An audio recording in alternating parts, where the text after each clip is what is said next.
നമസ്കാരം. എന്ത് പറയണം, എവിടെ തുടങ്ങണം എന്നൊന്നും എനിക്ക്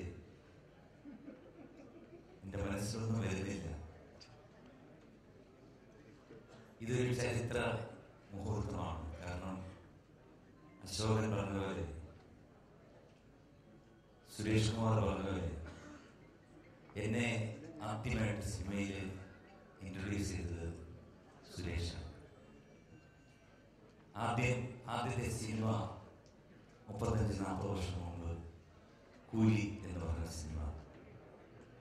ഞാനും ലാലുവും കളിച്ചു വളർന്ന സ്ഥലമാണ്.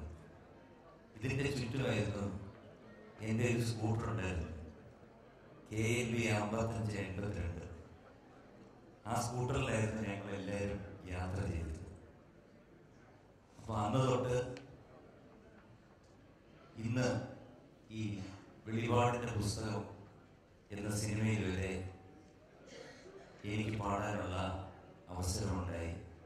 മാത്രമല്ല, ദ കംപ്ലീറ്റ് ആക്ടർ, അദ്ദേഹം ഒരു നടൻ എന്ന് ഞാൻ പറയില്ല. നടൻ്റെ ഉപരി എന്തെങ്കിലും ഉണ്ടെങ്കിൽ അതാണ് മോഹൻലാൽ. അദ്ദേഹത്തിന് വേണ്ടി പാടാൻ പറ്റിയുകൊണ്ട് മാത്രമാണ് എനിക്കിന്ന് ഈ വേദിയിൽ നിൽക്കാൻ പറ്റുന്നത്. അത്രയ്ക്ക് ഒരു പാട്ട് എങ്ങനെ പാടി ഫലിപ്പിക്കും എന്നുള്ളത് അദ്ദേഹം ഒരു നമുക്ക് പറയാൻ പറ്റില്ല, അത്ര വിസ്മയമാണ് അദ്ദേഹത്തിന്. പിന്നെ ഇവിടെ 4 പടത്തിൻ്റെ കാര്യങ്ങൾ പറഞ്ഞു.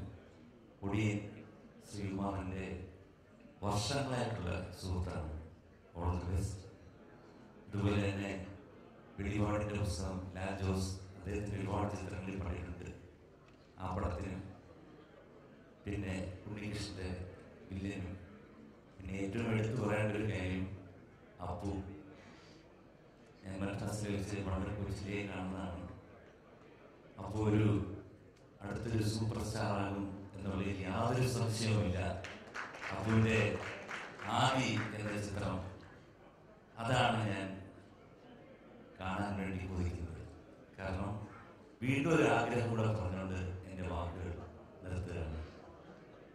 ഇത്രയും വർഷം ഞാൻ ലാലിന് വേണ്ടി പാടി, ഇനി അപ്പുവിന് വേണ്ടിയും കൂടെ ഒരു പാട്ട്, അപ്പുവിൻ്റെ മകന് വേണ്ടിയും കൂടെ ഒരു പാട്ട് പാടാൻ ആഗ്രഹമുണ്ട്.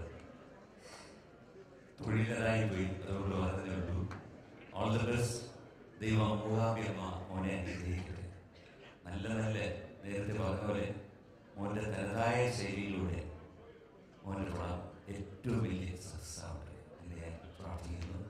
മൂകാംബിയമ്മയുടെ എല്ലാ